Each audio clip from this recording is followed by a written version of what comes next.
your teams. Hell! It is Barner! It is Barner! And he's gone!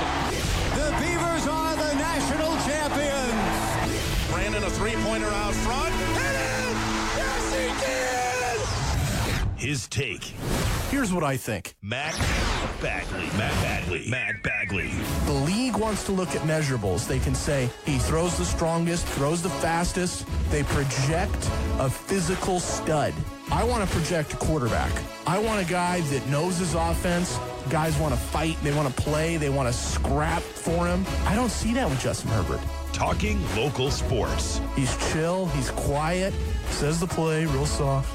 And then doesn't run the play. Like, he'll throw to his first option. He'll find Dylan Mitchell. Well, now Dylan Mitchell's in the NFL, so good luck. Where are you going to throw the ball, Justin? I think we need to see him take that mental leap. All the physical stuff is there. Mentally, emotionally, not my number one overall pick. Southern Oregon Sports Talk with Matt Bagley. Presented by Medford BMW on 96.1 580 The Game. Hey everybody, Matt Bagley here with you. Southern Oregon Sports Talk presented by Medford BMW. I'm at South Medford Abbey's, 1080 South Riverside. I am a man of routines. As my father likes to say, I am a creature of habit. I got a habit now. Every Wednesday night I'm right here, 4 till 6. At South Medford Abbey's, 1080 South Riverside. I'm going to have a couple slices later. I implore you, come on down, do the same. I'm going to have a lot of fun tonight, talk some sports tonight. I've got 3 great guests tonight. We'll get into all that and more. Owen Quilty at 4:30. Local play-by-play guy, South Medford fans. You might have heard him on Friday night. He was covering the Panther football game for our sister station, News Media 880. And he's going to cover the North Medford game for Black Tornado fans right here on the game this Friday night. He's going to help me look at those two teams. What did he like about South Medford? What does he like about North Medford? What does he expect in local high school football? I see him right now getting ready, so we're going to have some fun, maybe accelerated process with Owen Quilty. I said 4:30, but you're going to want to listen right now. You're going to want to be ready for that soon. Owen Quilty going to join me, talk some local sports coming up. He's not my only guest tonight. Chase Cota. Yes, Chase freaking Cota, superstar, maybe the greatest high school football player in my lifetime to come out of Southern Oregon. He's going to join me at 5. Now, if you're asking yourself, how does that happen? Well, you're just going to have to tune in at 5 and see how we pull that one off. Chase Cota from UCLA. He's going to join me on the show at 5 o'clock. And at 5:30, I've got a special interview with Joe Brett. And this breaks one of my cardinal rules. I gave this preview out on Facebook earlier. I might get fired tonight for bringing Joe Brett onto my show. I just might lose my job. I'll explain why a little bit later. But I'm going to do everything I can to not get fired when I bring on Joe Brett. And we talk about what he's doing at Channel 10 and the high school football stories that stand out to him. Really hitting local sports hard tonight. We'll talk about North Medford, talk about South Medford, talk about Ashland, talk about Crater, talk about Eagle Point, talk about Cascade Christian, St. Mary's, all these great local schools, and all these amazing stories right now. Getting into the heart of fall and high school football season and local sports and everything you care about, and getting a chance to take a swing at that right here. South Medford Abbey's, 1080 South Riverside. Come on down and join me. We'll talk some high school football, talk some college football as well. Ducks prepping a bye week, getting ready for a big game against Cal in 2 weeks. Beavs, I think they got a big game on Saturday. I think they have a win on Saturday. I'll break down how and why and what they need to do. And also talk NFL. Got to talk plenty of NFL on a Wednesday night, because I know you're like me. You're thinking about who you're going to pick in fantasy football this week and who you're going to gamble on and who you're going to ride this week and who you shouldn't. And I'll help you with that as well. I got 3 teams I like, 3 teams I don't, like I always do on Wednesdays. And I got a lot of NFL storylines to get to tonight. Also want to talk Pac-12 at large. And this is one of the reasons why we're bringing on Chase Cota tonight, 5 o'clock. Standout wideout at UCLA, Medford native. UCLA sank the best contender for the Pac-12 title In my opinion, Wazoo was that team. They had everything. They had everything I wanted, everything I was looking for, and UCLA torpedoed them. No chance for Wazoo. But who else has a shot at the Pac-12 title? Is it just Oregon? Are the Ducks alone now in the title race? We'll look at all that a little bit later. Let's start with NFL, and then I'll get to Owen Quilty in a couple minutes right here.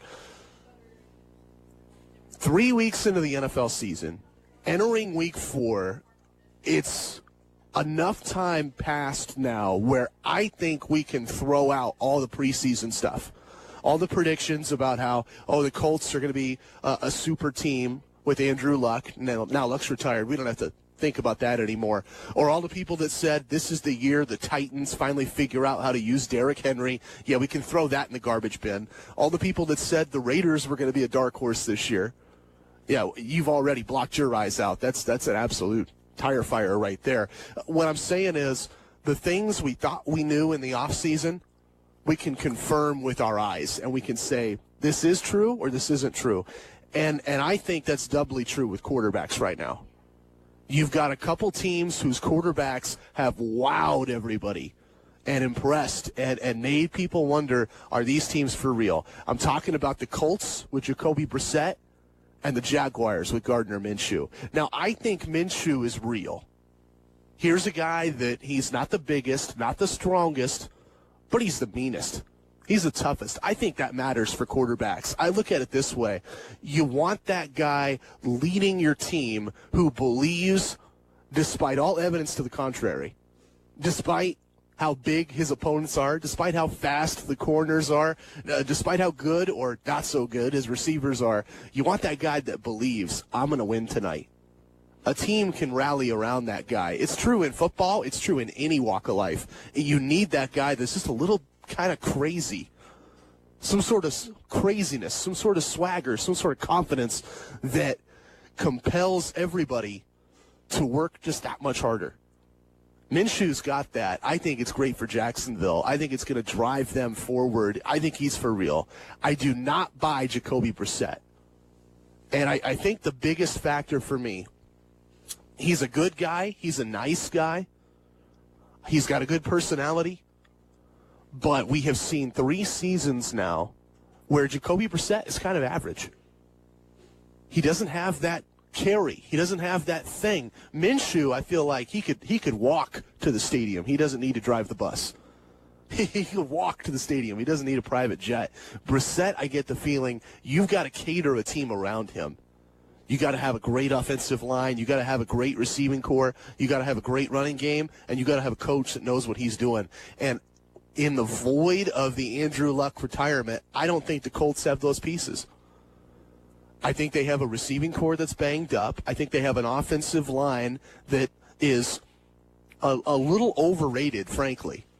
They were good last year, yeah, but that had more to do with Andrew Luck, I think, than them. I think that was Andrew Luck figuring out when to get the ball out, when to manage the plays, when to call the right blocking assignments so that nobody could blitz him, nobody could get to him. I think Jacoby Brissett is the kind of guy that needs a lot of help around him, and I don't think the Colts have enough help around him. I want to hear from you. 541-630-4792. Colts are 2-1. Jags are 1-2. I think the Jags can go on a run. I think the Colts are going to have trouble. Maybe not this week. Maybe not against my woeful silver and black, but I do not like Indianapolis as the year goes on. I want to hear from you. Maybe you think differently. 541-630-4792. Text me your take. Tell me what you think. Share your thoughts with me. And as always, come on down to South Medford Abbey's. I spend my Wednesdays here. I get to have some pizza, have a couple slices, maybe have a beer when it's all said and done tonight. And I got a little bit of cash in my wallet tonight. That's a rarity for me. I am a millennial through and through. We do not carry cash in this generation. At least that's my hunch. We do not carry cash in this generation. I normally don't have cash on me. Normally, everything is digital. Everything's on my debit card. Tonight, I got a little bit of money. I might go play in those lottery machines when I'm done. I'm here till 6, and then I'm going to have some food, have some fun. South Medford Abbey's. I implore you, if you don't have dinner plans, come on down. have a couple slices of pizza, have some beer. They got sandwiches, too. They're great sandwiches, salads, everything. Try it out. South Medford Abbey's 1080 South Riverside. And come talk some sports with me. Let's talk about contenders in the Pac-12. Who do you like outside Oregon? Is it Oregon only? Is Oregon alone in the title race? Is there another team that you think can match the Ducks? Let me know. Text 541-630-4792 or come on down here to Abbey's 1080 South Riverside. Oregon State. Beavs got a huge name in the recruiting chase today.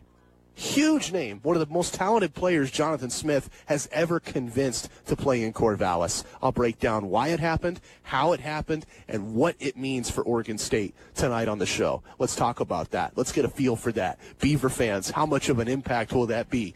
And high school football as well. Who do I like this week? Who don't I like? And who do I think, if anybody? This is always the money question here on the radio in Southern Oregon. We've got 9 area high schools. We've got 3 6A schools, if you count Grants Pass. We've got 3A schools. We've got small schools. We've got everything in between, and we got a lot of schools vying for that elusive state title.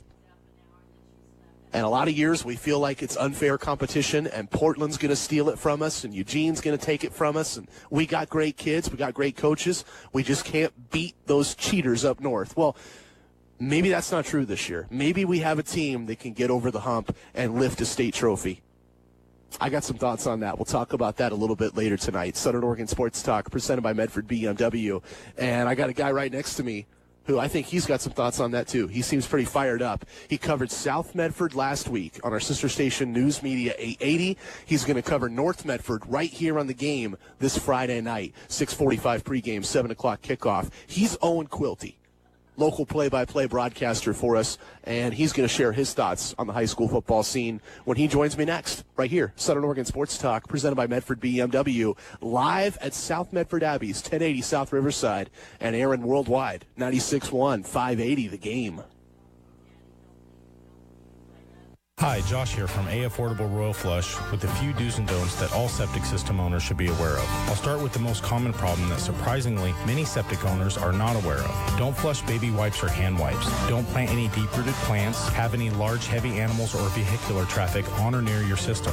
Now for some do's. Space out laundry and water usage throughout the week, have your septic system pumped regularly, and know the exact location of your septic tank and drain field. At A Affordable Royal Flush, we're the professionals you can trust for septic system maintenance, repair, and installation. Call 541-772-3389 in Medford or 541-479-6935 in Grants Pass for a free phone estimate. Be sure to visit our Facebook for more information about septic systems. Our family's been serving the Rogue Valley since 1995 with the right service at the right price. Have a septic system? Think A Affordable Royal Flush. A Royal Flush beats a full house anytime.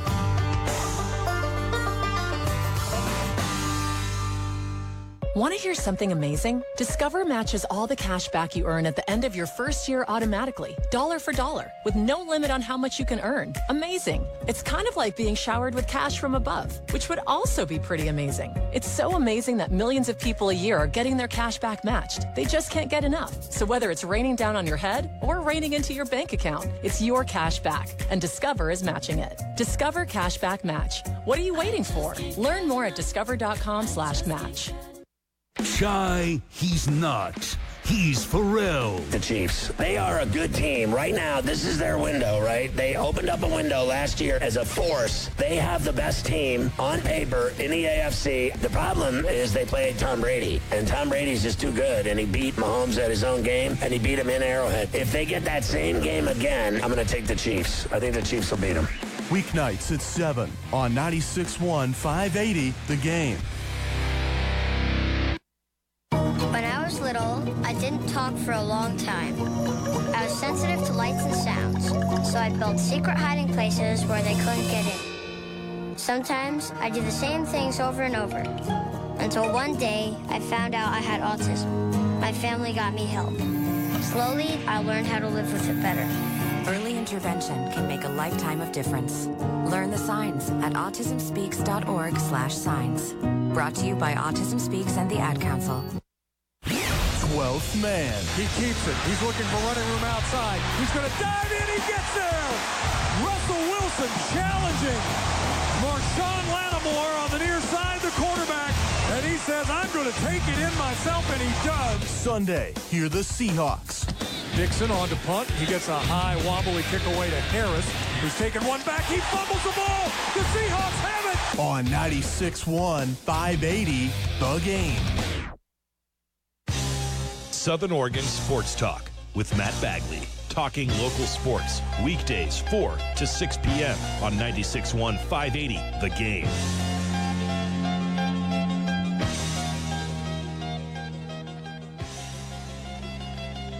Hey everybody, Matt Bagley here, 1080 South Riverside, South Medford Abbeys. And this is a little different than the last couple Wednesday shows I've done here. I have not been able to get guests for this show, and that's because it's a live remote. I don't want to get people over the phone. I don't want that awkwardness of somebody coming by to watch the show and they just see old Matt Bagley standing around kicking rocks and just not doing anything. But I got somebody who had some free time, willing to show up, and somebody that I think is going to be really compelling local radio for the next 10 minutes. Owen Quilty, my guest right now on Southern Oregon Sports Talk. I led off last segment talking about your background, play-by-play guy. You did some games for us last year, and you did the South Medford football game on Friday night.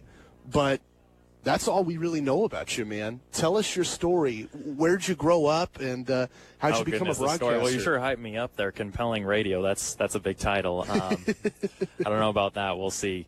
It's a work in progress. I'm excited for the opportunity to stay local and do some radio and broadcasting in Medford, especially at a site like Spiegelberg Stadium, a beautiful facility with a lot of history. It's home to two great, dominant, and successful programs with a large amount of tradition in North and South Medford. Right. And just an honor to be able to be there on Friday nights for 99.5 and 880 AM and 96.1 580 to cover those games. Yeah. Hey, you talk about the history at Spieg. It's something I take for granted. What was that like for you, walking up there and feeling all that history? I'm not necessarily familiar with all the history there. I mean, I'm a Roseburg kid. I was born in Southern California, raised in Roseburg, so I'm a former Indian. But I do know of the success and dominance that both these schools have had throughout all their sports, throughout their athletic programs. Spiegelberg, though, it's an impressive feel, an impressive atmosphere. A rare setting in Oregon high school athletics where you've got two major grandstands, the all-weather track and field, the 6-lane track. It's a great detail about that facility that I love. So it's got the old school feel with the new school technology, and it's a great place for athletics. And we had a great event there last Friday night between South Medford and Liberty. Right. Yeah. Tell me about that Panther team. 2-1 on the year. They didn't get the win Friday night, but they scored a lot of points. Yeah, that Friday game, I wouldn't necessarily take too much away on the negative side of things moving forward for South Medford. That was really just they ran into a really dominant, explosive, and fast-paced offense in Liberty, led behind playmakers like Hero Diamond, the quarterback, who managed the game really well, and then two extremely talented running backs in the backfield, Jason Okuo and Cole Smith. Cole Smith, the speedster between the two, but he was a physical back, and the game really, the difference was their ability, those two running backs, to make plays after not one, not two, but even sometimes 3 hits from Panthers, and able to make explosive, big chunk plays, 20, 30-yard runs. And I think it really wore down the Panther defense, so they'll have to continue to work as a team to keep this offense, keep that Panther offense on the field, just to give their defensive side a break and a breather once in a while. Right. You mentioned the physicality in that game. Talking with Owen Quilty, he's a play-by-play broadcaster here on the radio. Did South Medford football on News Media 99.5 and 880 last Friday, and he's going to switch sides, cover North Medford, their big home game against Mountain View this Friday. Pregame 6:45, kickoff at 7, right here, 96.1, 580 The Game. You mentioned the physicality in that South Medford game, Owen. That's something that I wonder. South's got an undersized line this year. A lot of talented guys on that line, but not a lot of size on that line. Do you think that's something that they should be concerned about this fall? It's early. I wouldn't have too much concern, but that's something I saw South Medford. They've got a lot of speed and a lot of athletic ability, especially when you've got guys like Austin Boster on the outside, a member of the track and field program who runs a sub 49 quarter mile. So the speed is definitely there. The athletic ability is there. They struggled to get him the ball, and there seemed to be frustration throughout.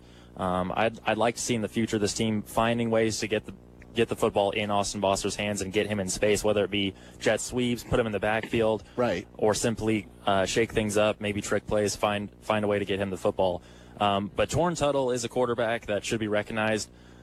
Maybe not the greatest deep thrower, the most accurate passer, but he has an ability to scramble, troubleshoot, make plays outside of the pocket, and I think we'll continue to see this offensive coaching staff find ways for Tuttle to get out of the pocket and make plays out of those play actions, bootlegs, and allow him to orchestrate this offense in a way that he did. I thought they had success a lot of the times in those settings last Friday. You mentioned the track background for Boster. Now, you're a track guy too, right? Yeah, I was actually a part of that program the previous 2 years and was able to be, have firsthand experience around Austin, his training methods, and the great athlete that he is, and surrounded by other great Panther athletes. I hear from high school coaches all the time, if they had a say, the linemen would wrestle and the skill guys would run track in the spring. Why do you think that is? What skills from track help these guys play football? Oh, I think any sport throughout can benefit any player of any other sport. For me personally, I feel old school in this way, that I admire and appreciate three-sport athletes. I think keeping yourself moving, keeping yourself active, challenging different muscle groups throughout the year, something that can't really be measured as far as its importance.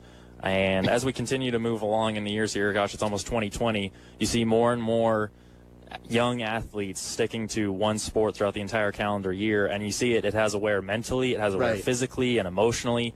And I think being a multiple sport athlete allows you to break things up mentally, emotionally, physically, challenge yourself in different ways, have different and new experiences, and keep yourself fresh and interested in all the sports that you participate in. So I would say with the skill position guys, obviously track and field, they're working those quick twitch muscles. They're working on their speed, they're working on agility, and then a sport like wrestling, as we know in Oregon, it's a dominant sport in this state and very popular. For football players, they're continuing to work so hard as they do. Wrestling programs throughout the Southwestern Conference train at just an unbelievable level, and it's got to be challenging for any athlete. Talking with Owen Quilty. Owen is going to perform play-by-play Friday night right here on The Game, as North Medford has a pivotal regular season. Some call it the preseason. I call it the non-conference slate regular season against Mountain View, a game that went down to the wire. Literally, final seconds, Mountain View gets a touchdown to win it last year in a shootout in the high desert. This year it comes to Medford. Owen gets to cover that game, 7 o'clock kickoff on Friday night. You told me off air, hey, it's a busy week, and I relate to this because I focus on this show, and then I just sort of scramble together my play-by-play on Friday night. Busy week, and you don't have a lot of information on either team, but just from what you've seen in years past and what you're hearing around the Valley, what excites you Friday night? What excites me about this upcoming Friday night with North Medford at Spiegelberg is the offense. I think they put up 47 points last week against their previous opponent. So it's a high-flying, very skilled and athletic offense, and it should be an exciting game just from the point that North Medford's going to be able to score and score frequently. You said you grew up in Roseburg, right? That's correct, yeah. Did they ever complain about North Medford? I think everybody's got their complaints about everyone around them, and that's natural and maybe even healthy at times, but no comment farther than that. I bring that up because I grew up in Medford, and then I went to school in Klamath Falls at OIT, and that's where I cut my teeth broadcasting at OIT. And I always remember one night this little old lady came up to me, and I had probably been broadcasting for like 2 or 3 months. And I would always tell people that I went to North Medford.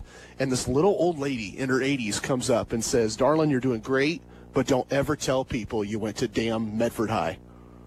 They were serious. They did not like North Medford. They do not like the Black Tornado there. I just wondered if Roseburg was the same way. It was interesting. I grew up in that area, and there definitely is a rural community and a lot of farming and agriculture in the area. But for some reason, some outside schools within our conference, whether it's the Eugene School, Sheldon, South Eugene, or I don't know, the conference changes so much, and it has so many times over the last 5 years, I shouldn't list these schools as I don't even know if they're in the conference anymore. But when I was around North Medford and South Medford, and there definitely seemed to be a thought that everyone from that area, lived on a farm and grew up around agriculture, which may be true in some form, but there definitely is somewhat of a city life, and not everyone's, waking up at 5 a.m. to tend to cattle.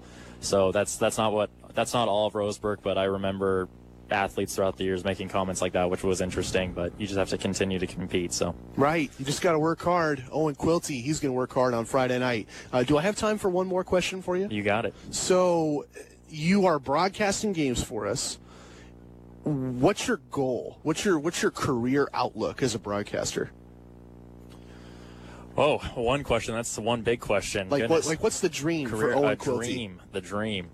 Oh, man, I would just like to be able to, enjoy what I do, challenge myself to be better every day, whether it's, in any part of my life, and we're focusing on broadcasting now. So to be clear, to be articulate, to give people an opportunity to hear and understand the news and information we're covering, and hopefully bring some joy and happiness to the people that tune into our station. Right. Hey, you got me as a listener. That sounds great, man. Owen Quilty, he did an awesome job on Friday night, by the way. It's not easy for anybody to go solo in this business. You did it, and you did it well on Friday. I think you're going to do it really well this Friday as well. North Medford hosting Mountain View, 7 o'clock kick on the game. Owen, love having you here, man. Have a great night. Hey, Matt, thanks for the opportunity. Great to see you as always. All right. That was Owen Quilty, play-by-play guy, plying his trade for us this Friday as the Black Tornado, unbeaten 3-0, take on Mountain View. Let's move on. Let's talk some college football, talk a little NFL, and get you the 4-1-1 on a 5-star stud coming to Corvallis. The Beavs got a guy. They got a guy. They got a steal, and we'll talk about it next. What does it mean for Oregon State, and what can the Beavers do going forward? I'll talk about that and more on Southern Oregon Sports Talk, presented by Medford BMW, right here at Abby's tonight, 1080 South Riverside, and all over the world at 96.1, 580, The Game. Dear John, I'm leaving. Uncontrolled high blood pressure is serious, and I can quit whenever I want. Why can't we get back to when you checked on me? I don't want to leave, but remember, when I quit, you quit.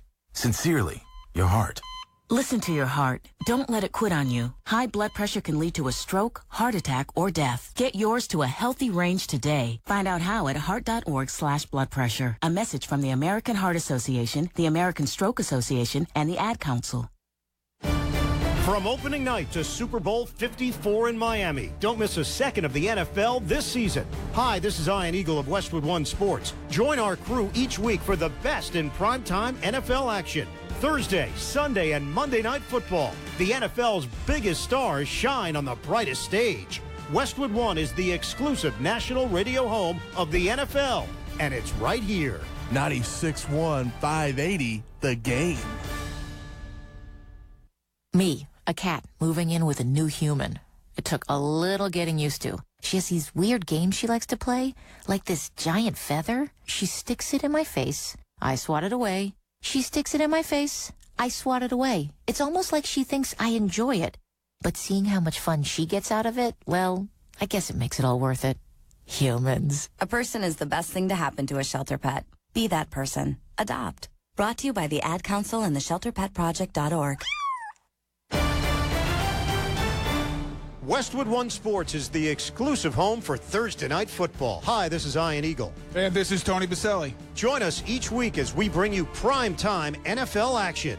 Premier matchups, top players, vicious rivalries. The best of the NFL each week. If it's Thursday Night Football, it's right here. Your radio home for Thursday Night Football. 96.1, 580, The Game. What are all the things you witness online in a day? Cats playing piano, selfies on your feed, your friend's picture being turned into a nasty meme that's been shared 50 times, 51, 52. When someone's being bullied online, it's hard to know what to do. Now you can speak up with the witness emoji. It looks like an eye in a speech bubble, and it's in the symbol section near the clocks in your phone. You'll let the world know it isn't cool, and you'll let your friend know you care. Learn more at eyewitnessbullying.org. Brought to you by the Ad Council. Stay up late with Amy Lawrence. New Orleans is buzzing. Whether it's the Big Easy that you call it, the Crescent City, whether you go with NOLA, the city that hosts Mardi Gras, the home of Tulane, whatever it is, now it is Zion Zoo. And it was a zoo as he was introduced to Pelicans fans and media from all over the region. 11 at night, overnight on 96.1, 580 The Game.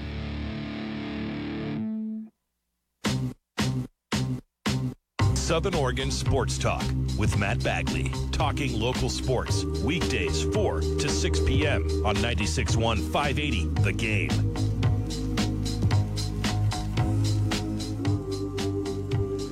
Hey everybody, Matt Bagley back here. Southern Oregon Sports Talk presented by Medford BMW. And tonight, I am at Abby's, 1080 South Riverside, having some pizza, talking some sports. I say this every week. They've got great food. They've also got great drinks. If you're thirsty, 10 Barrel, Hop Valley. I see a Stella Artois tap handle. I see, I think, a Widmer tap handle. And I know I see some domestics out there. That means Coors. That means some Bud. That means some good times for a lot of people here in the Valley. Good quality beer, good quality food as well. Abby's legendary pizza, 1080 South Riverside. Come on down, have a slice, have some fun, and let's talk college football tonight. Big story that I haven't gotten to yet, and I promise I will. Micah Pittman is back at Oregon. What does that mean? I know some Duck fans are treating this like it is the second coming of Christ, or this is Jerry Rice, or this is Randy Moss, and I don't see it. I really don't. I think about this. He's a good kid, and I interviewed him last spring. Got to meet him and got to learn about what makes him tick. I was really impressed. I thought he was mature. I thought he could contribute right away for Oregon, but he's not a superstar. Not right now, not as a true freshman. You can't have somebody at 18 years old walk onto a D1 college football team or walk into a D1 college football team since he's got a scholarship. You know what I mean? Thrust into that pressure cooker that is major college football, and you can't expect that kid to contribute. You just can't.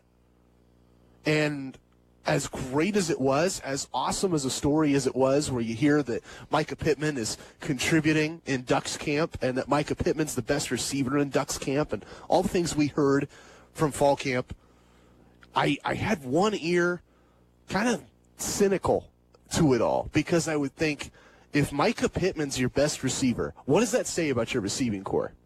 If an 18-year-old true freshman who has never played a down of college football is all of a sudden your best wideout, that could be a good thing, but it's way more likely it's a bad thing. The much more simple answer is that your receiving core just plain sucked before Micah Pittman. So I don't know how big of a deal it is if Micah Pittman comes back. He's going to be good. He's going to contribute, but we're not talking about Randy Moss or Terrell Owens or Jerry Rice here. We're talking about a true freshman. I would temper expectations for Micah Pittman. The other angle there, I'll dive into that in a couple of minutes. Do the Ducks need a high-octane passing game? Do they really need a contribution from the receiving core? I think that's an open question. I'll share my answer a little bit later, but I promised Beaver fans I would get to the big news of the day. Oregon State snagging a massive transfer. Massive. Like, this is rare for Jonathan Smith and the Beavs, and I've talked about this for months. The idea that in college football on the West Coast, you've got schools in Seattle, Eugene, Corvallis. You've got a school run by a pirate up in the Palouse. You've got schools everywhere, but you've only got talent in two places. D1 college football players are coming from the Bay Area, and they're coming from SoCal. And D1 college football players, by and large, I don't think want to come to Corvallis. That's what makes this news today so amazing. Devin Williams from USC. He was once the #1 athlete in the country in 2018. 5-star stud is transferring to Oregon State. That is an impact wide receiver. That is an injection of talent from SoCal from one of the best college football programs in the country, from a hotbed of high school football talent, coming to Corvallis and doing something that I don't think Jonathan Smith could get from anyone else in that program. This is an opportunity here. I've thought about this before. You know what the pitch is for Jonathan Smith. All he has to do is walk these guys in the locker room and say, you're better than everybody else we have. Champ Flemings is a starter for the Beavs, and he's under 6 feet tall. I don't know, does Champ Flemings' head go up to my shoulders? Does it go up to my chest? I don't even know. He's so tiny. I'm not saying he's a bad receiver.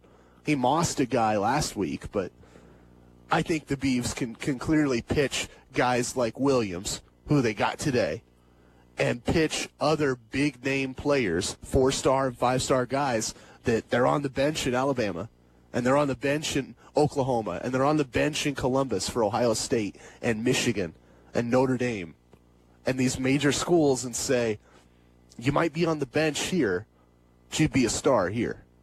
You'd be a starter in Corvallis. You'd be an impact guy in Corvallis, and we would build a team around you at Oregon State. I think that's the pitch that Jonathan Smith used, and I think he's going to use it again in the future. Beaver fans, you got to be thrilled about this. You do not do well in recruiting. Oregon State getting out-recruited by a lot of group of 5 schools, a lot of schools that have no business wheeling and dealing beyond Corvallis. But this is how you even the playing field. You get these big-name transfers that coaching changes, scheme changes, like USC. Heck, Devin Williams is not a bad receiver. He just happens to be at a school with 5 elite receivers right in front of him, and at a school where they just changed the offense from pro style to air raid, and at a school where his coach is an idiot and the AD just resigned. There's a whole lot of mitigating factors. There's a whole lot more going on just beyond Devin Williams' ability as a football player. He can grind on the gridiron, and I'm really excited to see what he does for the Beavers next fall. I think that's a huge step in the right direction for Oregon State, and I think if they get a couple more guys like him, this team could be good in a hurry. I want to hear from you. Text 541-630-4792. Tell me your take. Share your thoughts with me. Let me know what you think. And you know what as well? I got T-shirts to give away tonight. I forgot to mention this tonight. I'm at Abby's Pizza, 1080 South Riverside, and I've got T-shirts for 96.1, 580 The Game. If you come by, you tell me your take. Beaver fans, I want to hear from you. I want your outlook heading into the Stanford game. Duck fans, I want to hear from you. Your outlook prepping the bye week. And NFL fans, who do you like this week? Who don't you like? High school football fans, who do you like this week? Who don't you like? Come on by. Borrow the headset with me for a couple minutes. Tell me what you think, and I'll get you a shirt. T-shirts for 96.1, 580 The Game. Tank tops, too. But I'm not going to brag or boast about those because I wouldn't be caught dead in it. Maybe you would. The T-shirts are pretty cool, though. 96.1, 580 The Game on the front. We'll hit those up a little bit later on the show. Also, a reminder, I've got Chase Cota at 5 o'clock. The Chase Cota. I said earlier, the greatest high school football player here in Oregon in my lifetime. And he came right here from Medford, and he was dominant in Medford, unstoppable for South Medford back in the day. Big, tall, wide out, teams couldn't cover him. Well, it looks like he's figured out how to play that way in college ball. Has 2 touchdowns already for UCLA. Big game last Saturday up in the Palouse. You might have heard about it. UCLA scored $1 billion, and they won in a thriller. And Chase Cota is going to break that game down for me at 5 o'clock. I got Chase Cota on the show, 5 o'clock. And Joe Brett, we go head-to-head for the evil empire that is Table Rock Sports. We compete every Friday night, and I've warned everybody I might get fired for bringing him on. But we are going to take a different angle with Joe at 5:30 because he also hosts Friday Night Football for KTVL News 10. Those are the good guys. Those are guys that I've worked with, guys that I've promoted and highlighted on the show because I don't compete with TV. Everybody talks about this idea all the time in this industry. TV guys will stuff their noses sometimes and say, well, I don't want to work with the newspaper reporter, or I don't want to work with Matt Bagley at the radio station, because that's a radio station, right? They don't want to compete with a radio station. Well, I'm a radio guy. I don't compete with the newspaper. I don't compete with the TV station. The way I look at it, if you want to read about the game, you're going to read about the game in the paper. If you want to listen to the game, you're not going to read the paper. The paper's not published till the end of the night. What's that going to do for you? If you want to listen to the game, you're going to tune to your radio. And if you want to watch the game, radio can't help you. You're going to watch the game on TV. There's no competition. No competition at all. Everybody has their lane. And I get to drive into Joe Brett's lane at 5:30. We'll talk about TV, talk about what he's got cooked up on Friday night, getting you ready for Friday Night Football on KTVL News 10. What does he think about North Medford? What does he think about South Medford? What's he think about Crater, Ashland, everybody else? We'll dive into all that. 5:30 with Joe Brett. And 5 o'clock, I got Chase Cota, UCLA. I can't wait for that. That's going to be a lot of fun tonight. Let's talk college football as well. 538 has a fascinating prediction for the Ducks. What does it mean? I'll break it down next on Southern Oregon Sports Talk, presented by Medford BMW, live from Abby's, 1080 South Riverside here in Medford. Come have some slices, come have a couple drinks, have some fun, and let's talk sports. 1080 South Riverside in Medford, Abby's Pizza, where I'm broadcasting Southern Oregon Sports Talk, presented by Medford BMW on 96.1 580, The Game. Needing soil for your organic garden? Rockin' Soil has been making superior potting soil since 2010, and their potting soils are now OMRI listed. They also have OMRI-aged composted sawdust and compost. You can find your custom soil mix, down-to-earth amendments, premium worm castings, sun-grow products in bulk, as well as garden, greenhouse, harvest, irrigation, and landscape supply at Rockin' Soil. They also carry ARS, Fiskars, seeds, smart pots, and fence boards. Needing DG, drain, driveway, granite, gravel, river, sand, or shale rock? In need of a culvert or road fabric? Rockin' Soil is the spot to shop. Their truck fleet has dump trucks to deliver up to 40 yards at a time. You can even buy Rockin' Soil merchandise in the shop. Family owned and operated in Cave Junction, Rockin' Soil is who to call for rock and soil and a quick turnaround. Their number is 541-592-5395. Visit rockandsoiloregon.com and Facebook/Rockin' Soil Oregon for sales and specials. That's rock, the letter N, Soil Oregon. Be green, one toter truck at a time. CPM Real Estate Services, Inc. is the leader in property management services in Southern Oregon. For over 37 years, CPM has specialized in managing residential, commercial, manufactured home parks, homeowners associations, and many storage facilities. CPM Real Estate Services is big enough to know, but small enough to care. Big enough to know the largest selection of residential rentals in the Valley and the most current industry knowledge to manage properties the right way. And small enough to care about your needs as a tenant or property owner. As a full-service real estate company, CPM has cutting-edge technology, a proven system, and the right people to take care of your needs. You're looking for a home to rent, or you need property managed by a professional team, contact the experts at CPM Real Estate Services. With offices in Ashland, Medford, and Grants Pass, and properties in Klamath County, the coast, and beyond, they know the importance of maximizing the value of your asset and taking care of tenants. Check them out at cpmrealestateservices.com or call 541-773-6400 today. People been saying to your friend, get a different face, and posting on their feed, they're super ugly. The things they say to them online are cruel and they're not true. So tell your friend, I'll stand up for you. Don't worry, I know what to do. Know someone being bullied online? You can be a witness and make a difference by letting the world know it isn't cool and by letting your friend know you care. Learn more at eyewitnessbullying.org. Brought to you by the Ad Council. Morning Mayhem with Taz and the Moose. Hall of Famer Frank Thomas, the hit dog Mo Vaughn, both join us in studio now. Your opinion, the way the game is moving on, like evolving now, baseball itself, your thoughts? It's not as funny. And the game has gone to more strikeouts than home runs. I'm a little disappointed because I wish they would get back to getting guys that know how to hit. It's just a different game. Weekday mornings from 3 to 6 on 96.1 580 The Game.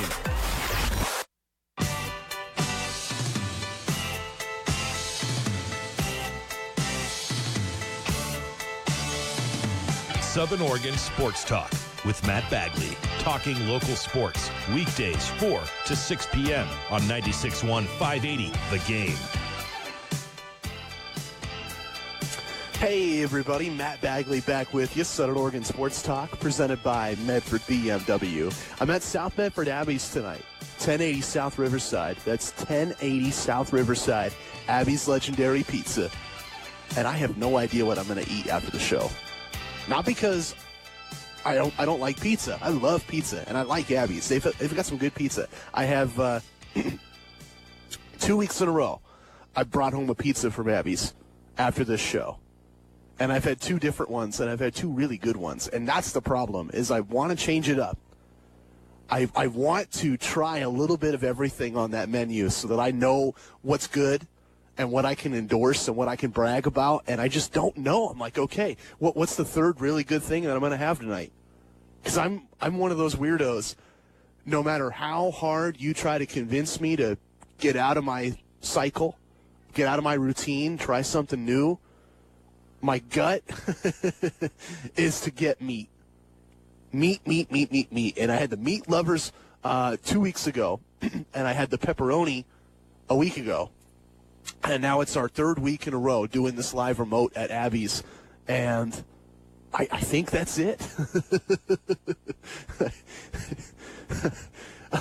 I know I'm going to try something different tonight, and it's going to be good tonight, but I have no idea what it is right now. Might go with a sandwich. I was told they have really good sandwiches here, and I know the beer taps are fantastic. Hop Valley, 10 Barrel. Come on down, try it out, have some fun, and let's talk some sports. 1080 South Riverside. I want to talk some NFL because I got some questions about Seattle and about Jalen Ramsey and some of the big storylines entering week 4 of pro football. Also want to get to a prediction on 538. I don't know about you, but I love this site. And I saw a really cool page that they built where you can check off a box and say that the Ducks beat so-and-so, or that Notre Dame lost to so-and-so, or that Alabama won out their schedule, and it'll spit out the odds that that team wins their conference, reaches the college football playoff, or wins a national title. So it's like an interactive, reactive kind of predictor using all these stats and number crunching. And on 538, if you play around with this app, you notice they predict the Ducks have a 39% shot at winning the Pac-12. That might sound low, but it's not. 39%. That is a whopping chance, and that is well above everybody else in the Pac-12. So my question to that, following up on that and getting your reaction to that, is, are the Ducks the favorites in the Pac-12? Is Oregon the best team you've seen in the Pac-12? Are they going to win a Pac-12 title? Text me, 541-630-4792, and come on down. Come to Abbey's. Let me know what you think. Get some pizza and get your sports takes in. Are the Ducks the best team in the Pac-12? I think yes. I did not believe that 2 weeks ago. I did not think this team was capable of winning a Pac-12 championship. And part of that was competition.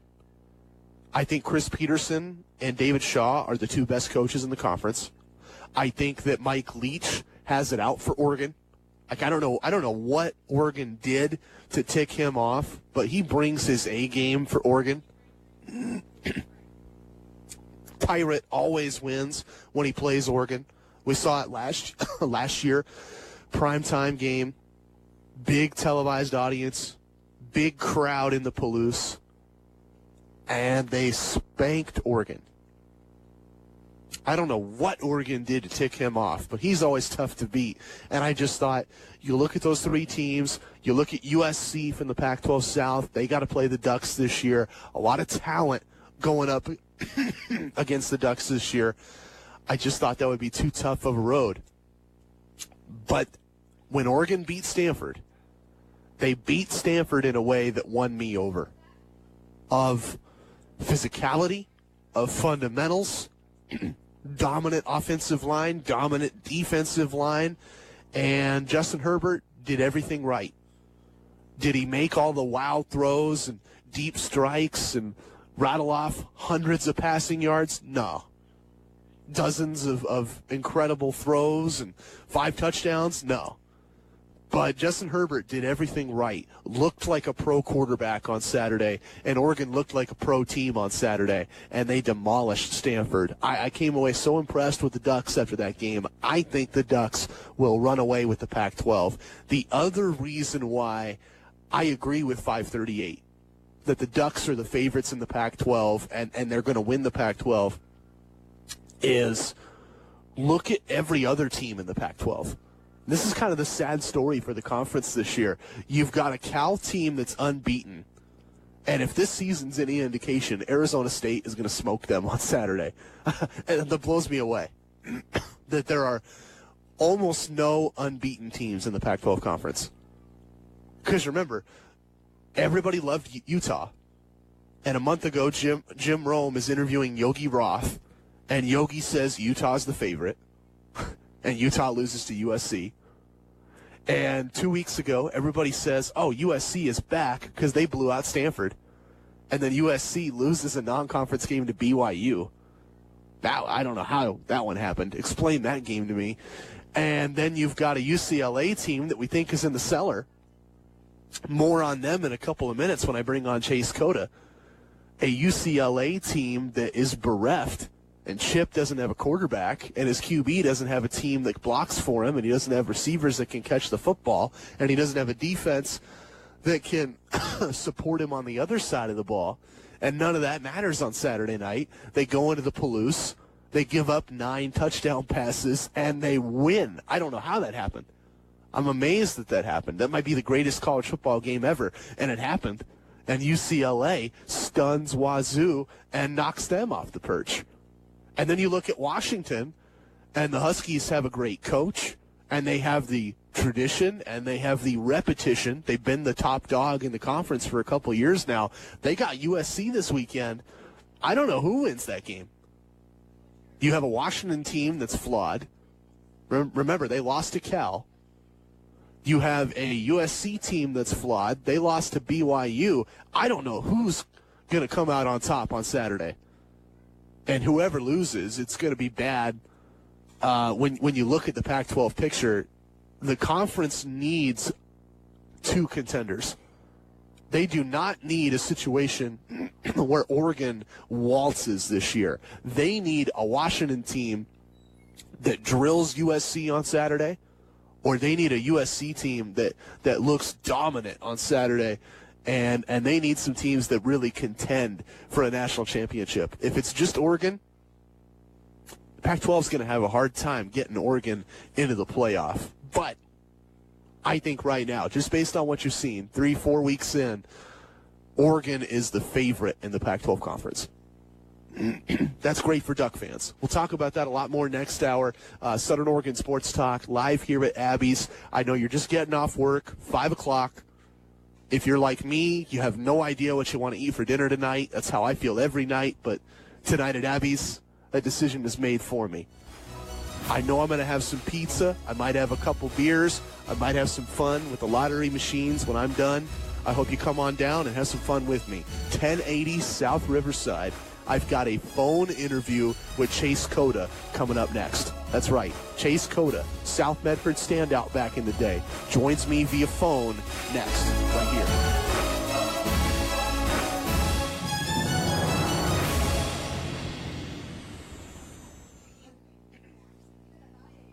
The team at Imperial Drying Company know the hard work that goes into producing and maintaining the quality of your product, so they're offering to help fellow farmers dry their hemp 70% cheaper than most local drying companies. Call or text to reserve your spot today, as they're filling up fast, only $5 a pound. Imperial Drying Company can dry 35,000 pounds a day. Don't let your harvest mold from all the rain. And don't spend a fortune drying it. Call or text Imperial Drying Company today. You can find them on hempdryinghouse.com. That's hempdryinghouse.com. Now open in White City. Get ready, Jackson County. The 2019 RV Palooza going on now at the Jackson County Fairgrounds. It's stocked with clearance bargains on 200 RVs and over $900,000 in markdowns. Shop the massive selection of new and pre-owned motorhomes, trailers, fifth wheels, and toy haulers. Coachman, Jayco, Winnebago, Newmar, Heartland RV, Arctic Fox, Forest River, Lance, Pleasureway, all from Oregon's top RV dealer, Garrity. Enter to win a free Coachman trailer. No purchase necessary. Try backing up and maneuvering a motorhome or trailer at the free RV driving school. There's even free barbecue on the weekends while supplies last. Buyers on hand at the RV Palooza looking for quality used inventory. Even if you aren't looking to trade in, but get out. We pay cash for the right inventory. Whether you're traveling to the desert or dunes, get the perfect RV for you and your family. The 2019 RV Palooza going on now at the Jackson County Fairgrounds. Great Scott! Do you know what this means? Rogue Credit Union is back with a future of 4 months, no payments. Yeah, and when you switch your existing auto, boat, or RV loan to Rogue, you can enjoy no loan payments until 2020. And your kids are gonna love freeing up extra holiday cash. You can also catch up on bills. You won't need a time machine to find auto rates as low as 2.74%. Stop by a branch, go online, or give us a call now to make the switch to Rogue. No payments due for the first 120 days for qualifying borrowers and collateral. Interest still accrues during this time. Existing Rogue loans are subject to a refinance fee and do not qualify for the 120-day no payment offer. APR ranges from 2.74 to 17.99% based on creditworthiness. Payment example of $14.31 for 1,000 financed at 4.99% for 84 months. Subject to credit and collateral qualifications. Some exclusions apply. Membership required. Loan processing fees and type fees may apply. Offer ends November 6, 2019. We're back with a future of 4 months, no payments from Rogue Credit Union. Stop by a branch, go online, or give us a call to get started today. This is The Herd with Colin Cowherd. This team made a move in March that I hated. They have a bad O-line, and they traded away their second-best offensive lineman to get Olivier Vernon. And Baker yesterday was under constant duress. And Baker's not that athletic, and he's not very big. And the good teams like the Chargers that faced him last year figured him out. Bull rush him, hands up. Colin Cowherd. Weekdays at noon on 96.1 580 The Game. Stay up late with Amy Lawrence. New Orleans is buzzing. Whether it's the Big Easy that you call it, the Crescent City, whether you go with NOLA, the city that hosts Mardi Gras, the home of Tulane, whatever it is, now it is Zion Zoo. And it was a zoo as he was introduced to Pelicans fans and media from all over the region. 11 at night, overnight on 96.1 580 The Game.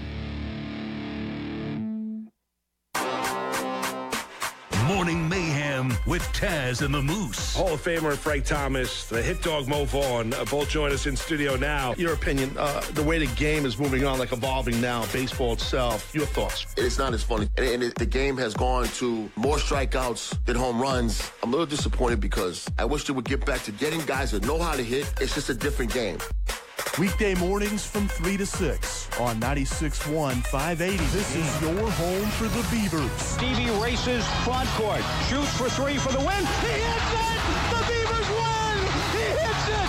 KTMT 580 AM and K241CA 96.1 FM Ashland.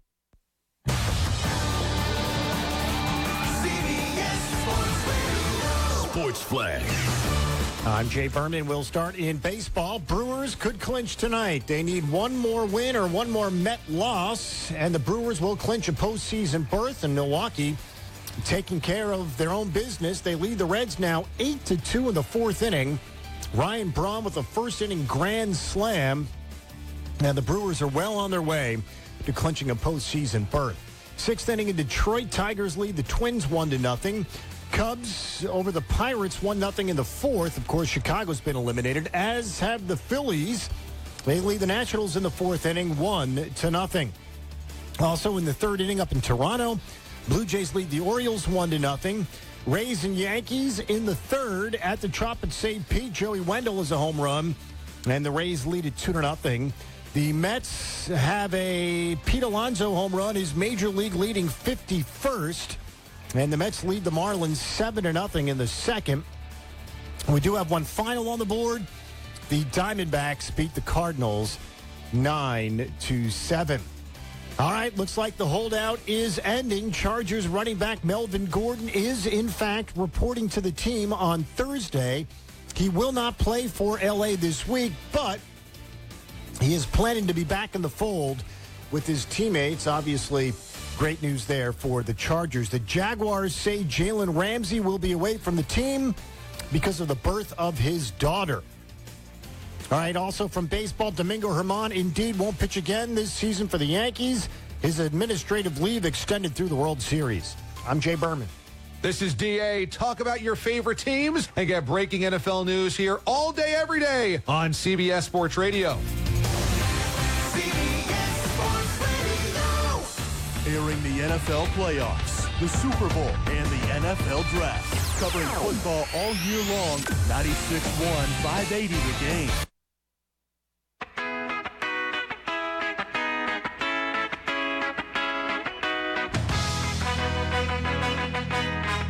Southern Oregon Sports Talk with Matt Bagley. Talking local sports. Weekdays 4 to 6 p.m. on 96.1, 580 The Game. Hey everybody, welcome back to Southern Oregon Sports Talk presented by Medford BMW. I'm at Abby's tonight, but you can hear this is not Abby's right now. This is my studio. I have an interview with Chase Cota that we could only work this out over the phone from Westwood, and I wanted to get to this today. So I'm sharing this with you right now. A special interview with Chase Cota. You might remember him as a star at South Medford back in the day, 4-star recruit, goes to Westwood, plays for UCLA, and he's in the midst of a breakout right now. 2 touchdowns this year, including an almost Hail Mary on Saturday night in what might be the greatest game I've ever seen. Let's start there, Chase. I think that was the best game I've ever seen. Just for you, playing on offense and then watching on the sidelines when the Bruin D was out on the field. Was that the best game you've ever seen? Yeah, no, it was amazing. It was just super fun coming out, and we knew they were good, but we fought till the end and ended up coming out on top, and it was just so much fun, so many points, so much action. It's just a really good win for our program. Yeah, I still can't believe it. Cougs scored 9 passing touchdowns, and you beat them. Let's talk about UCLA and your experience there. What's it like playing for Chip Kelly? Yeah, it's great. I mean, growing up, this was a dream for me. Just being from Oregon, obviously, going to Oregon games growing up, I got to see him and all his guys. And we have Drew Davis down here, who is a receiver for him. He's our player personnel guy. And so I get to see him, talk to him about it. And then just seeing him come in and run some of the same plays and have his system, it's awesome for me. And I've looked forward to it ever since I signed, and then coming here. It's just been a good experience, and we're still growing. And obviously didn't start the season too hot, but hopefully, we can gain some confidence from that game and keep going and attacking the rest of the games with a bunch of confidence and just feeling good about ourselves. Right. Talking with Chase Cota. He's at UCLA right now. Kicked butt for South Medford back in the day. Chase, a really fascinating angle there. You mentioned your dad is a Duck legend, and you grew up a Ducks fan here in Oregon, and you grew up watching Chip's Ducks teams. Now you get to play for him. Is he the same guy you thought he was growing up? Shoot, I mean, as a kid, I would never be super aware of what a head coach would be like, but he's a great guy, and he's a good coach, and he wants the best for us. So whenever he's hard on us, it's because he loves you. It's because he wants us to improve. So I think he's a great coach. I'm just excited the way he is and the way that him and all of his staff approaches coming with us every day and giving us energy. Right. Day-to-day improvement, working hard, getting better at the game of football. That's something I think we can say about you. 2 touchdowns this year and a couple really nice plays on Saturday night. How do you feel about your game, Chase? Are you breaking through? I'd like to think so, I'm super humbled. I've had a couple rough games here and then a couple of good games. So, I'm still coming together as a player, but I think I'm definitely improving every day, and now I just have more confidence in my craft than ever, I think. Definitely a huge jump from last year. Last year to this year is night and day, I think, for myself, definitely. And I think that goes for a lot of guys on the team. And so hopefully we just keep that going moving forward. Yeah, you played for UCLA as a true freshman last year. What was the biggest adjustment for you? Really just the small things every day. Last year, on days where I feel tired, I definitely, I'd come out with less energy. I feel like this year I'm just more consistent every day coming out. And I have more confidence in my speed and more confidence in my strength. This offseason, all my numbers went up. And I'm really just being able to watch the game, like film study. I feel like I just understand the game a lot more conceptually, offensively and defensively, so I think that helps a lot too. Chatting with Chase Cota. He's a standout at UCLA right now. Bruins coming off a big win, and for all of us in Medford getting to watch, we saw Chase put up quite the display with a couple nice plays and almost that Hail Mary at the end of the first half. My jaw was on the floor watching that. Chase Cota, my guest. Let's get into some fun personal stuff, Chase. Last time I spoke with you was that big signing announcement that you had at South Medford when you were a senior, and I asked you what were you going to study, and now I want to ask you, what are you studying and what do you like at Westwood? Yeah, so I'm still undeclared, but I'm pretty sure I'm going to go into political science. I tried some sociology classes and just not sure if it's my thing, so I'm still open to all that, but I'm also going for a music minor, so I think I'm over halfway through that now, but those are my two biggest concerns now. I'm probably getting into poli-sci and music. Those are just two things that I see a lot of interest in, and I know a few guys that have done that road and have enjoyed it and have seen success, and I'm not sure exactly what job I want in the future, so I think I'm just open to all that and just enjoying it as I go here. I'm only going to be a sophomore, so that's it. Yeah, you got a lot of time to decide. Hey, that piques my interest, poli-sci. There's a lot of fun in that major. Walk me through, do you have a class that stands out to you, something that just blows your mind? No, there's not really any classes that are blowing my mind yet, but I know this fall I'm not doing any major classes, so I'm going to be knocking out other Gs, but then I know looking into the winter I'll be heading more into that realm and probably taking 2 poli-sci classes then, so I'm sorry I don't have a lot of info on that, but we'll see coming up in the near future. That's good, man. That's all right. Talking with Chase Cota, my guest right now on Southern Oregon Sports Talk. Medford to L.A., that's a pretty big jump. Do you miss anything from Southern Oregon? Shoot, I mean, I miss my family and friends all the time, but I still keep in touch with everybody. I know last year there was definitely times where I was a little homesick, but now, I mean, this is home. I feel like the whole West Coast is home to me now. So whenever I get to go home, I have friends there. Down here, I have friends. Everywhere in between, I just, I just embrace that, and I feel like everywhere I go, there's good people, and I think it's been a pretty easy adjustment, and I'm just loving it. What do you like about Westwood? I just love the location and how from here, I can go an hour and be pretty much anywhere I want to be, whether it's at the water, or if I want to be. Anywhere, a concert anywhere inland. You can go to sporting events. It's just crazy, honestly. Every weekend there's something new. But here, just right here on campus, too, there's a lot going on. And, it's a really special place here at UCLA. We have a ton of kids that are into so many different things, a bunch of different clubs, and a lot of friends that play music. So it's really just all around just a great place to be. There's just so much. A lot of fun, great place to be. That's what Chase Cota says about UCLA. Chase, before I let you go, I really appreciate your time with me today. I want to give you a chance for any friends or family or anybody, South Medford fans listening to this right now. Do you have a message for Southern Oregon? To Southern Oregon, I just want to thank everybody back home that's supporting me. Whether you know it or not, I see all the messages and all the love, everything on social media. It means the world to me, and every time I come home, whenever I get to see old friends and have people come up to me and be nice and introduce themselves, it's just an amazing feeling, and I can't wait to come back again this winter and just keep coming back whenever I can and hopefully get back to the community one day. That's awesome. Chase Cota trying to make a name for himself and keep that family name strong. Right now, kicking butt at UCLA. I get to watch the Bruins this weekend, and Chase, one last thing, and then I'll let you go. I grew up, Kyle Singler is in my age group. EJ Singler's in my age group as well. I grew up with everybody at every local bar and restaurant, right, watching the Duke game on TV or watching EJ on TV when he played for the Ducks. I think we're starting to see fans do the same thing for you. Everybody watching the UCLA game. I love that. No, yeah, that means the world. I know it's a tight-knit community, and I know when I was younger, I was just early grade school seeing Kyle coming up. it was just everything to me going and seeing him. It's like, wow, I just hope I can be like him one day. I'm still even looking at him. I check up on all of his Europe stuff. I follow him on everything. I just look up to those guys, and their motivation for me today, too, just seeing what they did and how much they had to go through to accomplish what they did. Right. It's just great that I'm not the first. They're the pioneers, and I'm just excited to hopefully follow in their footsteps. Just another sport. And I think you're doing that. Chase Cota at UCLA, my guest on Southern Oregon Sports Talk. Chase, again, really appreciate your time, and I'm really thankful, and I hope you have a lot of fun this Saturday. Sweet. Thank you. Appreciate it, Matt. That was a lot of fun.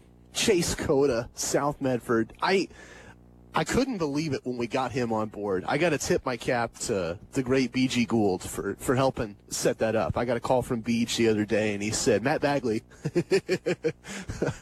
I got Chase Cota, and Chase Cota has free time, and Chase Cota would like to appear on your radio show. And I just about did a backflip because I don't get requests from players and their families and their friends that often. I had to take him up on that one. Thanks for Beach for working as the middleman there, and thanks for Chase. Kudos there.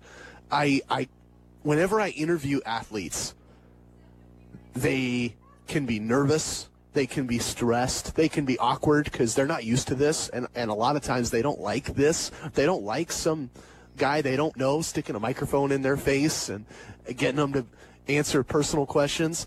Chase Cota was excited. You could tell he's good at this. He might not like doing this. I don't think anybody likes doing this.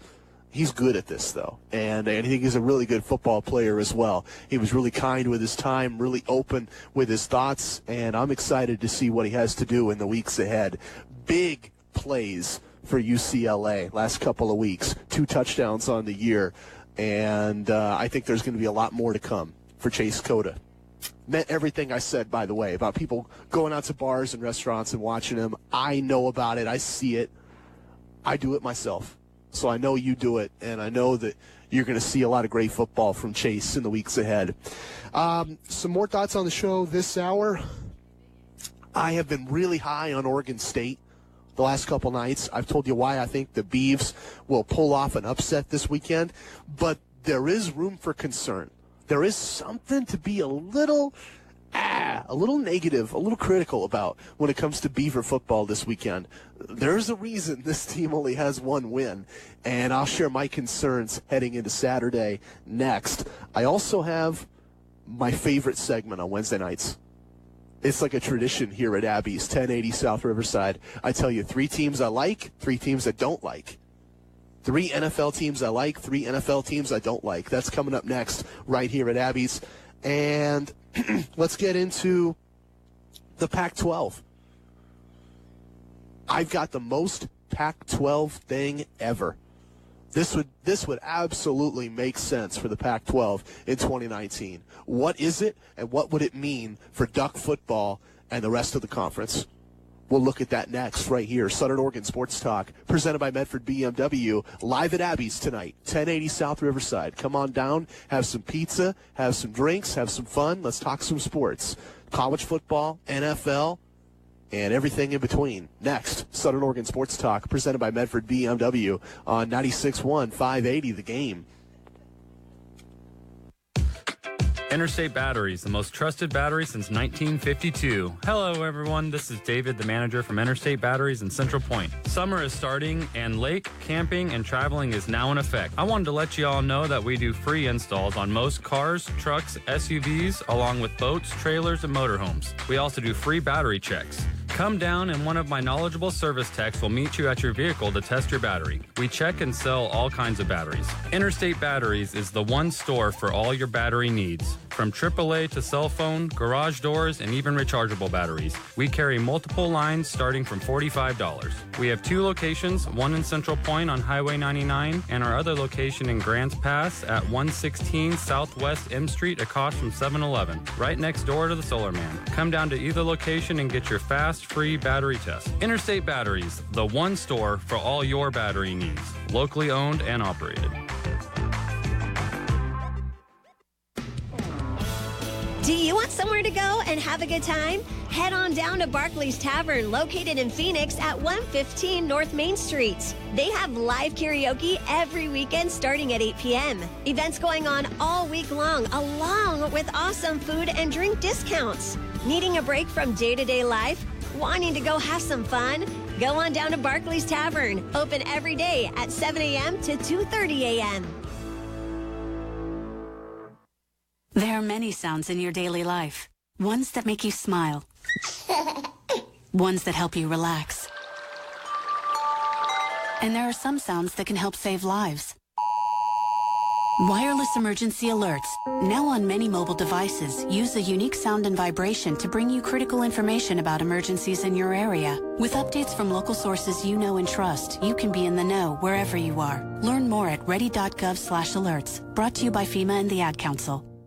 Make it a great day with DA. Jim Nantz joins us. One of the most interesting storylines of this offseason are the Cleveland Browns. I actually think they're going to do well. I think that all this hype is not coming from them. It's coming from us. You know, we look at this roster and we say they have a lot going on there. And can they handle the burden of all these expectations? I think because of Baker Mayfield and his attitude, I think they can. Weekday mornings, 6 to 9 on 96.1, 580 The Game. Come on, smile. Oh, honey, he's still not smiling. Maybe he's not a smiler. Yeah, maybe he's just not a happy baby. Maybe he's just being a boy. Or maybe he's teething. Maybe it's just a phase. Maybe he has autism, and we can definitely do something to help. Maybe is all you need to find out more about autism. No big, joyful smiles by 6 months is one early sign. Learn the others at autismspeaks.org/signs. Brought to you by Autism Speaks and the Ad Council. There's only one Jim Rome. Is there anybody anywhere who actually believed that this was not going to happen? Did anybody really buy the idea that the Cowboys were not going to sign Elliott? Did anybody really think that the deals for Smith, Collins, and Lawrence meant that Elliott was not going to get his? Hell no. We all knew it, and most of all, Elliott knew it. Weekdays, 9 a.m. to noon on 96.1, 580 The Game. Who do I play high school softball for? I play for my mom and dad who've never missed a game. Whether they're playing for their teammates, their classmates, or their community, high school student athletes in Oregon learn important lessons they'll use for the rest of their lives, like respect for the rules and the value of hard work and sacrifice. This message presented by the Oregon School Activities Association and the Oregon Athletic Directors Association. Southern Oregon Sports Talk with Matt Bagley. Talking local sports. Weekdays 4 to 6 p.m. on 96.1 580 The Game. I teased Duck football. I teased that new Beaver transfer and my thoughts on that. Also some Pac-12 thoughts at large. Who's going to contend in the conference? NFL, 3 teams I like, 3 teams I don't. I promise I will get to that in a couple minutes here on the show. I'm still here at Abby's till 6. Got some time. Going to have some slices. Going to talk some sports with you. But Joe Brett just swooped by, and I got to pay him homage and respect. He's my third guest of the night, a host of KTVL News 10's Friday Night Football coverage every Friday night. And I just can't wait to pick your brain, Joe. It's the first time we've ever had you on here. Tell me about, let's just start general. Somebody who might not know what you do and who you are. You've been broadcasting since before I was born, man. Give me the life story. Boy, here's a great one, and a lot of folks know Kingsley Kelly, the general manager at KTVL Channel 10, who is with his good leadership is which we're able to do our Friday night football and fast breaks coverage. In 1981, I had just come out of college from Lamar University and interned over at KOTI-2K in Klamath Falls, and lo and behold, this kid comes from Oregon State named Kingsley Kelly, who's the production whiz. So he directed the first time we ever did live sports at 11 o'clock in Klamath Falls was 1981 when I got over there. And we were seeing the Medford KOBI side after weather do live football coverage. So we thought instead of taping a news segment, very little news in Klamath Falls on Friday. Right. We went in and at 11 o'clock we did a live football segment. So Kingsley directed those first ones we did over in Klamath Falls. And now he, of course, is leads the charge at Channel 10 and to still be working with him after all these years is really, really great. I was at KOBI and KOTI until 1989. Found a media job down at SOU, but it was back in the fold at KTVL in 1993, and have been there ever since, watching these great high school football teams entertain us. That's amazing. Joe Brett, he's going to be leading the coverage. A big story this week is my friend and a friend of the station, Brian Schnee, moving on, and I think it means a bigger platform for you on Friday night. Well, no, it's more of a heartbreak for me, because I have been really blessed. You know, for the first couple of years, I saw Brian on the opposing sideline. He was at Channel 12 doing his Friday Night Blitz coverage, and I came to like him very much because he won me over in about the first 2 weeks he was in town. Right. Passionate about the stories, the teams that he covered. There was a genuine interest and a genuine spark to his reporting and to his love to cover sports, and then the great job he did on those SOU National Football Championship trips. And as you watched him blossom here, boy, you just realized what a great talent. Then, lo and behold, by the forces of media far beyond me, we end up to be teammates for a couple of years here at Channel 10. So it's like having a dog, Matt. You know you're going to outlive them, and you love them dearly, but you know they're got to go on. In this case, Brian isn't passing away. He's moving on to bigger and better things and opportunities that he is well talented and well equipped for, and he's going to do great. We're going to miss him greatly. That's a fascinating analogy, because I can tell you what breed he is, but we'll save that one for another day. Joe Brett, KTBL News 10, Friday Night Football, my guest on Southern Oregon Sports Talk. Let's talk Friday Night Football. You know me, I'm a North grad and a North Medford fan, and I cover the Black Tornado, really excited for what they can do. I think that's the biggest story in the state right now. Far and away. And when Steve Turner took the job on a year ago, I thought, we're going to see an instant impact, and we did last year. And it was hard to sustain. The kids were playing with an emotional spark and with a love and a belief in team that they were lacking for a couple of years. But I saw the seeds had been planted. It reminds me much. A lot of folks don't remember Bill Singler's first 3 years at South Medford. He was 1-8, 1-8, and 1-8.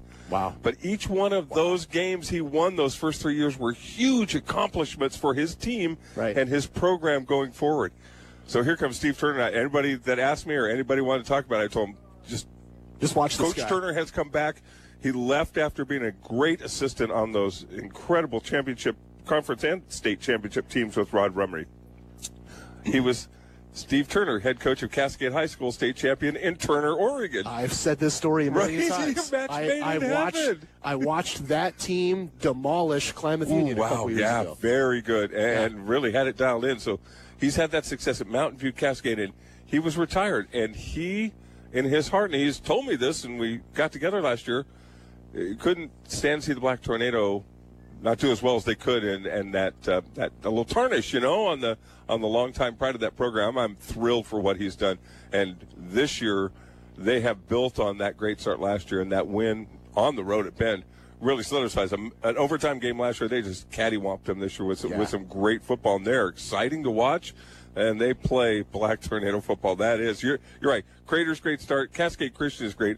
Ashland's doing great things. How about that story? No, it's great to see Bo Lorenz and you've got Reacher Sayre down there really turning the corner this year. You've got a program that all of us longtime high school football people said Charlie Hall should be a college football coach. Yeah. And lo and behold, SOU hires Charlie Hall. He's a college football coach now. And there was a void there at Ashland. And what they've done now, it's night and day. Yeah. And Bo came in and knew he had some building to do. And oftentimes it'll take a year or two because you've got to get the younger kids excited. You got to get them out of the halls and onto the practice fields and into the fold. And it's great to see that transpire. And Reacher Sayre's dad is the athletic director, of course, at SOU. I covered SOU football when Matt Sayre played for Western Washington. That guy was big-time money college football quarterback, really, really talented.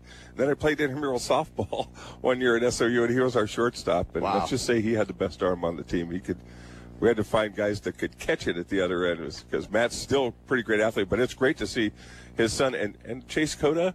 Having covered Chad when he was a football player for Jim Nagel at Ashland High School, and now their kids are coming into studio on Friday nights for Friday Night Football. It makes me feel old, but it's great to see the tradition continue and the level of excellence that we seem to continue down here. A lot of great athletes to talk about Friday night across Southern Oregon. Joe Brett gets to talk with them Friday Night Football, KTVL News 10. For those who might not know, walk us through when you guys start and what your coverage entails. Boy, we've got a coverage area that goes up, well past Grants Pass, covers our Skyline, 5A, and 6A schools here, and all the way over to the coast, but it's hard to get over there. Planning really dials in on Wednesday when we know who we've got. The rosters change a little each week with personnel. They love to sneak stuff in. Personnel needs at KTVL and who can't shoot on a given Friday. Table Rock Sports has been partners with Friday Night Football now for 5 years, and part of that is because we can bring some people on board to shoot some games and to anchor occasionally and do some things like that. So between the local media and local sports has not got as much support or even the presence on air that it once did, even about 5 years ago here when all 3 local stations were doing local sports on their regular evening newscasts and things like that. So it's neat to see us be able to kind of sustain this endeavor, and you kind of start on Wednesday and see who's available, and then you put a game plan together for Friday and hope everything works out right. But it turns out there's, for all the planning in the world, as you know, getting ready for a live show each day with all the other things that you do at the radio station. Moving pieces. It comes down to showtime, here we go, and you go with what you got. It's funny because my personality does not like moving pieces. I'm the kind of guy, I like to plan ahead. I like to wake up and know what I'm going to do, and I work a job that torments me with that every day. On a daily basis. On a daily basis. Want to ask you, you do a really good job getting students and coaches into the studio on Friday night. If you could scratch off the top of your wish list, who would you bring on Friday night? Wow. This week, actually, Mazama's in town, and they've had such a great run at the 4A level. Right. And an opportunity, that our coverage area very much includes the Klamath Basin. So the Vikings are tonight.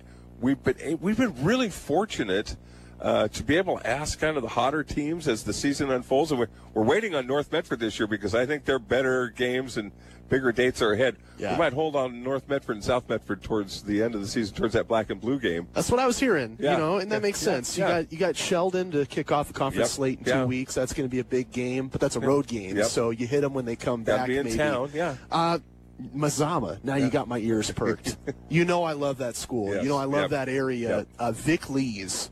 He is a badass in terms of coaches here locally. Old school, and Mazama's play and their style of play reflects that. I love that about them. Line up at that 3 deep backfield. They'll run the ball at you and challenge you. And they played some really – he's like Bill Singler and some of our other coaches. He goes looking for competition in his preseason games. They beat Cascade, a matchup of the 3 and 5 teams in the coaches poll 2 weeks ago, and then beat a good Del Norte team that's kind of handled some of our Southern Oregon teams in years past. So I see him setting up. Phoenix will probably be a conference opener that the Vikings will handle pretty well. But Hidden Valley, I look just below. Hidden Valley has just stepped down. Mazama's probably going to be with Henley, the 2 teams that dominate the Skyline, but just one step below. Hidden Valley with Cascade Christian and St. Mary's. Wow. And you mentioned that's a 3A race that's going to be worth every cent of your tickets this year. You mentioned the competitor there in 4A, and you're an SOU guy. Yeah, they got an SOU tie. Alex Stork, their very coach. much so. Yeah. And he's done a great job. Henley's a 3-0 team, and I see him as kind of Vic Jr. over there. He's going to be there. He's going to build that program, and very much. He sets his sights on Mazama. That's the team you got to beat if you want to rule the roost over there. That's what you do. KU has shown good spark this year too, and they're also going to be a team you don't want to sleep on. And they had a pretty spirited game with Cascade Christian in that second week. They put up a lot of points and showed some athleticism, much like the Challengers who were loaded again. Yeah, that's always my favorite story here locally. We'll wrap on that note. Joe Brett, KTVL News 10, Friday Night Football. As soon as the games are done Friday night, flip over to Channel 10 on your TV and give him a look and see who he's got in studio from Mazama. But Cascade Christian and St. Mary's. Yeah. I always think this is the real fascinating story to me. You have these massive high schools here in Medford, and I went to one. My wife went to one as well. My sister went to North Medford as well. I can't fathom go to this tiny high school with 200 kids, and half of them seems like play on the football team or they're dancing in the cheerleader squad, and they win state titles. Yeah. It's crazy. One after the other, and it's crazy. Compete for it every year, and it's This year, I think I had a chance to have St. Mary's in studio last week and just didn't have time to kind of paint the picture. But when I went to high school in 1977 over in Klamath Falls, I was at Sacred Heart. We were a Class A school like St. Mary's. We're 9-0 my senior year. Larry Walker and the Crusaders come over to our home field in the quarterfinals and whack us 35-0. The Black Tornado and the Crusaders through the 70s and into the mid-80s ruled the roost, and Medford football was really something special. Then the school split in 86. Right.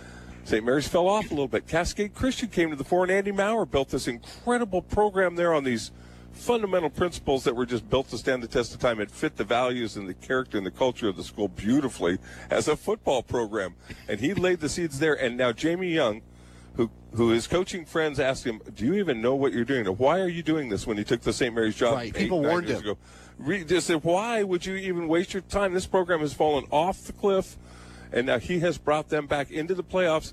Medford football has never been better. We have 4 schools that are really competitive. North of Cascade Christian looked like the cream of the crop this year, but it's great to see all 4 of them competing for playoff spots. And think of the opportunities open to the kids to play on those 4 teams instead of just 2 teams where you either could make Fred Spiegelberg's Black Tornado team or you went to St. Mary's. Right. And there are so many more options now. And for the coaches that are coming up through the ranks and getting their opportunities. It's a great thing to see. And Medford's tradition, I think, has never been stronger, although we had to weather a couple of lean years and sometimes there to work our way to this beautiful thing to see. And St. Mary's resurgence has been absolutely vital in coming to that point. Yeah, weathered some lean years, but I think those are behind us for all 4 teams here in the greater Medford area, and for all 9 teams in our Southern Oregon area and coverage area. And Joe Brett gets to cover all of them. KTVL News 10, Friday Night Football. What time does that start Friday night? 11:17. We actually sneak on, and Why 17? They moved us back just a little bit because now we work with a big corporation, Sinclair. So there are some standards and guidelines that you can. We might have been getting a couple of minutes out of format there, but it's been rectified now. Okay. So we come at 11:17 though, and we get over 10 full minutes though for highlights in our interviews. 10 full minutes of content time. So we don't go out till about 31:55. So we have to squeeze it in a little bit. It moves fast, but always exciting because you never know when you walk in the door, when you pick up your camera on Friday night, you never really know how those games are going to come out, what the big surprise or the big unexpected turn of events might be. It just makes it fresh and exciting every week. Yeah, it's a great watch. I know firsthand when I was working in Klamath Falls with the Klamath schools, every time they would eat dinner after their games, they'd be tuning in to watch. And I know all the road schools here do the same thing, get a chance to watch themselves on TV and see who Joe Brett's going to talk to every week. And everybody channel flips, too. They make sure that you got the games that your competitors have on, and they shop around a little bit, which just like adds to the competitive nature of a good Friday night. And so you want to be on your game, and you want to make sure you cover all your bases. I know that one firsthand. Right. Joe Brett, KTVL, Friday Night Football, my guest. Joe, first time I've ever had you on here, but I love having you on. Thank you, Matt. I've been listening to your program, and geez, just tonight, listening to that Chase Cota interview. You have brought Ben Mackey from the Grants Pass. You're bringing us some great information from all around the region here and connect with these outstanding. We got some really talented and passionate sports people, and you are certainly one of them. So I'm envious of you because you get to kind of open up the door and have your own show every day and just welcome in all this great information. I know fans really appreciate it and get a lot out of it every day. And we did a little series with Chase his senior year at South called the Chase Watch. He's amazing. Website. What, just a poised and just a friendly and neat young guy. He and I found out a bunch of things about each other, which I think I found out some things about his dad that I had not uncovered in 30 years. But he's a Led Zeppelin fan and loves the beach and loves California down there. That's a big part of going to UCLA. And I'm especially encouraged for his Bruins because people just threw them off the cliff. Right. And Chip they were Kelly ready to write off Chip. That's the best thing for a football team sometimes. And I don't know how they pulled that Washington State game out. You couldn't see that coming in a million years. And that catch he had for almost a touchdown at the end of the half.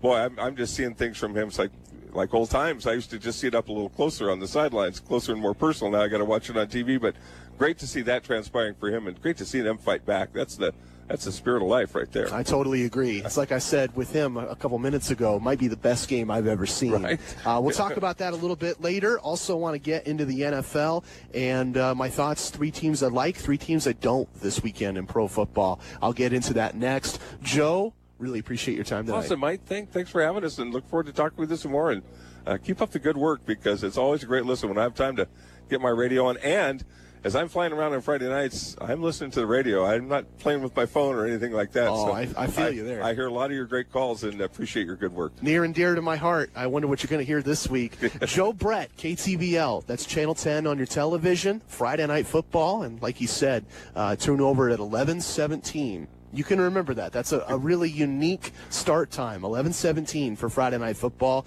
Hear an interview with Vic Lees and the Mazama Vikings and all the highlights of the weekend in Southern Oregon high school football. Let's look at pro football next. 3 teams I like, 3 teams I don't. And you're going to be a little surprised by this. I'm changing up my philosophy a little bit. I'll share my thoughts next. You're listening to Southern Oregon Sports Talk, presented by Medford BMW, live at Abby's Pizza tonight, 1080 South Riverside on 96.1, 580 The Game. You're in charge of hiring, and Indeed has solutions, like online skills tests, which let a candidate show that they're the right hire. We'll also have a dolphin chatter excitedly in front of the perfect candidate.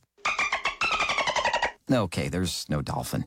But skills tests, that's a for sure. See why independent research by Silk Road shows Indeed delivers 3 times more hires than any other job site. Visit Indeed.com/promo today and get a free sponsored job upgrade on your first posting. Terms, conditions, and exclusions apply. It's been an epic season at the Medford Drag Strip. We've seen some incredible races and witnessed some intense moments. But believe us when we say this, you haven't seen nothing yet, race fans. The Medford Drag Strip has saved the best for last. This Friday night, the season wraps up with Crazy Kelly's No Prep with a guaranteed $16,000 purse. One night only this Friday, starting at the 8th mile marker with a flashlight start and water burnouts. Featuring Pro Mod Steve, Tim Close, Jason Christenberry, Seth Thomas, Trevor Hall, Crazy Kelly, and more. Big tire with $8K to win and $2K to the runner-up. Small tire with $4K to win and $1K to the runner-up. Plus the daily driver with $1K to win. Gates will open at 4 p.m. with racing starting at 6 p.m. Brought to you by Goodland Automotive, Duraflap, Highway Products, and Western Auto Sales and RV. It's the final event of the season, and we're going to go out in style with the Crazy Kelly No Prep with a guaranteed $16,000 purse. Please note, due to weather forecasts, this race was scheduled to run Friday and Saturday. Now the race will run Friday night only at the Medford Drag Strip. This is The Herd with Colin Cowherd. Aaron's going to have to change his game a little bit, because when you have a defense as good as Green Bay, and it's mostly young, and it's mostly guys going into their prime or in their prime, you don't have to play hero ball. There's going to be multiple weeks this year that Aaron can play. Hand it off, don't get hit, be smart, let the ball go early, get it out of your hand. Colin Cowherd. Weekdays at noon on 96.1, 580 The Game. So why do teenagers play high school sports? My reason why is a sense of purpose. My reason why is to inspire others. One reason student athletes seldom mention is to get an athletic scholarship. They know that only 2% of all high school athletes are awarded a sports scholarship. So why do they play? My reason why is friendship. Tell us your reason using the hashtag #MyReasonWhy. This message presented by the NFHS and the Oregon School Activities Association. Your home for the North Medford Black Tornado. Stoltz 3-step drop. Fires down the left. Wide open, Anthony Taylor, 30. Foot race, 40. Taylor past midfield. He could go all the way. From summer camp to the state championship. 20, 10, 5, touchdown, North Medford. Friday night, the Black and Red welcome Mountain View on 96.1, 580 The Game.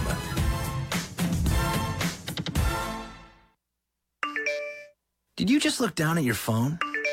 You did it again, didn't you?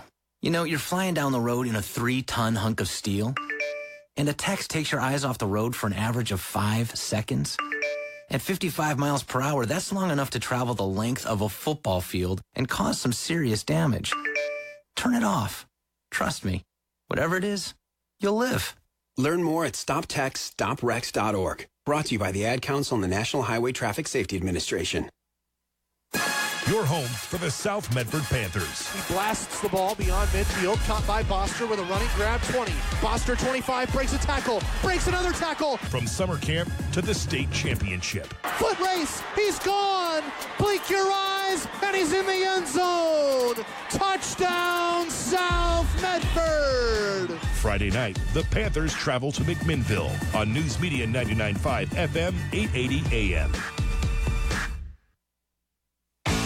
Southern Oregon Sports Talk with Matt Bagley. Talking local sports. Weekdays 4 to 6 p.m. on 96.1 580 The Game. Hey everybody, Matt Bagley back with you. Southern Oregon Sports Talk presented by Medford BMW. How about that conversation with Joe Brett, KTVL, Friday Night Football? I've never had Joe on the show before. I always knew Joe was good because I produce a show that Joe used to do with another guy on one of our other stations. I always knew Joe had it in him. I always knew Joe had a knack for this stuff. I had no idea what I was expecting and walked into something great there in the last segment with Joe Brett as he just blew my mind talking high school football and getting you ready for what Channel 10 has cooked up on Friday night. That was a lot of fun. Let's talk NFL. Let's talk college football. 3 teams I like, 3 teams I don't this week. It's become kind of a routine on Wednesdays. I like to tell you my thoughts on the league and a lot of things I get wrong on the league, honestly.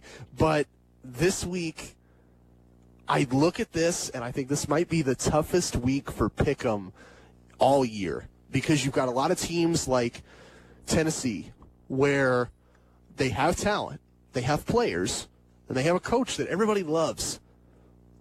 But they don't put it together on Sundays. They got these games like last Thursday where they fall flat, and you wonder what the hell is wrong with the Titans, right? And I think there's a lot of games like that with teams like that. Washington is like that. My Raiders are like that. Cleveland. I can't believe Cleveland is like that, but they are like that. You just can't trust them right now. 3 teams I like, 3 teams I don't. Let's start with the likes. I really like Gardner Minshew and the Jaguars this week. That is a matchup for them going up against, I believe, Denver and going up against a team where it really just comes down to spark. Life is a lot easier when you have a reason to wake up in the morning. Life is a lot easier when you have motivation throughout the day. If you don't like what you're doing, you don't like your job, it's going to show. You're not going to eat right. You're not going to take care of yourself. You're going to be mean to other people. You're not going to do your job right. The Jaguars love life right now because they have a quarterback that they love right now. I think Minshew can really take them far. I also like the Saints. And I said this the day Drew Brees went down, and I stand by it. They're not going to miss a beat without him. Teddy Bridgewater is the best backup quarterback in football. Here's a guy that I'll never forget watching him his second year in the league when the jury was still out on can he make the right throw, can he make the right decision. And I saw Teddy Bridgewater play my beloved Silver and Black, my Oakland Raiders, and Teddy Bridgewater schooled them. The Raiders had Khalil Mack. They had the best edge rusher in football, and he was dynamite that year. All-pro in 2 positions that year. Had 5 sacks, the whole deal. Didn't matter. You couldn't touch Bridgewater because Bridgewater showed in that game, second year of his career, and he showed consistently ever since. Here's a guy that has a knack for avoiding sacks, a knack for avoiding turnovers, and a knack for always doing the right thing with the football. Is he going to make every throw? Is he going to wow you? No. But he's always going to do the right thing, and I think that's why the Saints are in the right hands. Teddy Bridgewater, I really like what he can do. I really like what the Saints can do, and I think they're going to have a decision to make when Drew Brees comes back. It's kind of like when Peyton Manning was in his twilight years with the Broncos. You have a quarterback that has the reputation, has the respect, might not have what it takes physically after an injury. Manning had a bum knee and was never the same. I wonder with Brees, when he comes back, do they bring him back right away or do they ease him in and let Teddy B take over? I think the latter. I think Teddy Bridgewater gets an opportunity to shine there in the Crescent City. And the third team that I really like this weekend, and this seems obvious, but it has to be said because they lost last week, and people are picking on their coach, and people are wondering about their quarterback. But I don't have any worry about the Ravens. I think the Ravens are going to get right back on track this week. They're playing Cleveland. I think that's a blowout win. I think Lamar Jackson, for everything we can say about, he's not the most polished pocket passer. Doesn't look like a Tom Brady or a Drew Brees or a Peyton Manning. Doesn't play like one of those guys. But he plays like Mike Vick when Mike Vick was healthy before the injuries. Except if Mike Vick had a good coach and a modern offense that could spread the football around. And I love it. I think he's the most exciting quarterback in football. And I think that the Ravens are the most exciting team in the NFL. I really like that team. You lose to the Chiefs, and to me that just says you lose to a team that probably is going to represent the AFC in the Super Bowl. I don't give them a lot of flack for that loss. A lot of teams are going to lose to Kansas City this year. Now 3 teams I don't like. Thursday night, I don't like Philly. I just think you have all these talented players. You have a defense that carried them to a Super Bowl 2 years ago. But they got a lot of guys that are injured.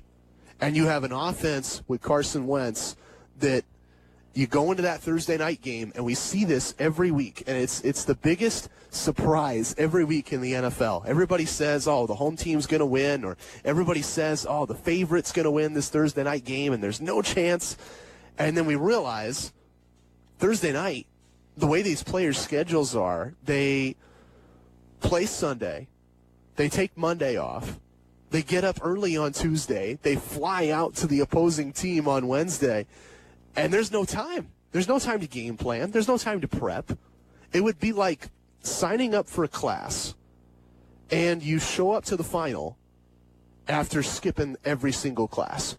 You've never sat in on the class. You've never read the textbook. You just never had the time. These guys don't have the time to game plan and prep and scheme and do what they need to do to play fair in a pro football game. And you get them on national TV on Thursday night, and anything can happen. I mean, that's why you see the Bucs beat a Carolina team that they had no business beating.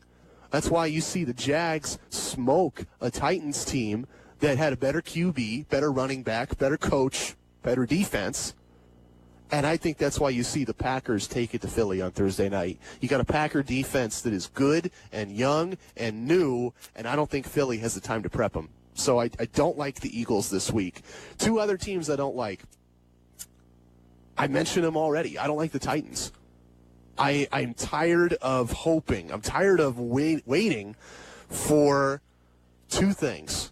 For a team built around Marcus Mariota. I'm so sick and tired of waiting for that. I think he's one of the best quarterbacks in football. I think he's one of the best human beings in football. Great character. You'll never hear anybody disparage Marcus Mariota. We all love him here. That's why you see all the Titans jerseys, all the Titans bumper stickers, all the people that became Titan fans after Marcus got drafted by Tennessee. Everybody loves him. But his teammates don't play for him. Line doesn't block for him. Coaches don't draw up plays for him. And he gets beaten to a pulp, and the Titans lose all these games. And I think Marcus Mariota, the trajectory for him, I think this is a guy that at the end of the year, the Titans are going to walk. They're going to get some hot young new coach, and he's going to come in and he's going to say, I want my guy. And they're going to draft a Herbert or a Tua or Jalen Hurts from Oklahoma. And they're going to send Marcus to the curb, and that's where the second arc of his career kicks in. Is he going to be a guy like a Jim Plunkett or a Kurt Warner or a Rich Gannon that thrives elsewhere, like a Drew Brees, that your first time didn't work out that well? Your team that drafted you didn't put pieces around you, and you thrive elsewhere. I think that's going to happen with Marcus Mariota. But if that happens, that means he's not going to be that great this year, and I haven't seen him be great this year. I think he's going to get just destroyed. Jacksonville had 9 sacks last Thursday. I think the Titans give up a bunch of sacks this week, and I do not like Tennessee going forward. The other thing, I'm sick and tired of waiting about them. Sick and tired of waiting for them to figure out they have the best running back in football. They really do. They have the best running back in football. If you give Derrick Henry the ball, he's bigger than everybody else. He's stronger than everybody else. He's faster than everybody else. We've seen him run 99 yards in a play. We've seen him turn 2-yard catches into 20-yard catches. We've seen him do all sorts of incredible things, and the Titans still split his carries and give him the ball on draws, 4th and 9, and screens on 3rd and 20, and all this just stupid stuff. I talked the other day about stupid coaching, about how Jay Gruden might be the dumbest coach in the NFL after Monday night, and seeing how he tried to block Khalil Mack. But Mike Vrabel and the Titans, they're giving Gruden and his staff in D.C. a run for their money. Lots of stupid coaching when it comes to Derrick Henry. I'm tired of waiting for those two things to click, and so I don't believe in the Titans anymore. I think that's a team that you're going to see the wheels come off this year, and I think we see that happen this week. And the third team I don't like this week, and this pains my heart to say it, I don't like the Bills this week. Don't like them. Don't think they have it. I just think you have a team that they have won a couple games, and they've looked okay. They haven't looked great. They haven't looked good. They've looked okay. And they've got that unbeaten record. But now is when things get serious. It's like we all know that person on a resume that can say they have been a director of something. They've been a manager of something. They've been a leader of something. And then you ask them to do that thing, and you find out they're out of their element, right? Because they flubbed their resume. The Bills are 3-0. They got that on their resume. But I think they flubbed the resume a little bit. One win came against a toothless Jets team. Another came against the Bengals, for crying out loud. This is a Bills team that hasn't played anybody yet. And now they go into New England, and they battle Bill Belichick, and they battle Tom Brady. That's a bad matchup for them. I think that's going to be a bloodbath on Sunday. I want to hear from you. 541-630-4792. And I got to take a minute right here at the end of the show. If you don't have dinner plans tonight, I'm notorious for this. I get in my car, 6 o'clock, and I sit in my car and I wonder, what am I going to have for dinner? If you don't have dinner plans tonight, come on out here to Abby's and join me, have a couple slices, have some drinks, have a fun time. They got a great array of local microbrew, a menu that I've poured through it the last 2 weeks. Had Meat Lovers 2 weeks ago, had the pepperoni pizza last week. I might go with the half pepperoni, half Hawaiian, giant flavor, $18.99 for a giant half-half. That's a great pizza. Might get a sandwich tonight. There's a lot of good food here at Abby's, 1080 South Riverside here in Medford. Wrapping up, I want to thank my guests. I had Joe Brett on the show earlier, had Chase Cota, and had Owen Quilty. And let's look at this angle. One more thing on the NFL. Plus, I've got to look at what I think is the most Pac-12 thing ever. Think about this. Most Pac-12 thing ever. Washington has already lost. Oregon has already lost. USC has already lost. And now Wazoo loses to UCLA. So you've got one team right now unscathed, a Cal team that has their destiny in their hands. They got Oregon in 2 weeks. And what would be really beautiful to me, the most Pac-12 thing ever, is if they lose this week to Arizona State. A Sun Devil team that they're not going to win anything this year.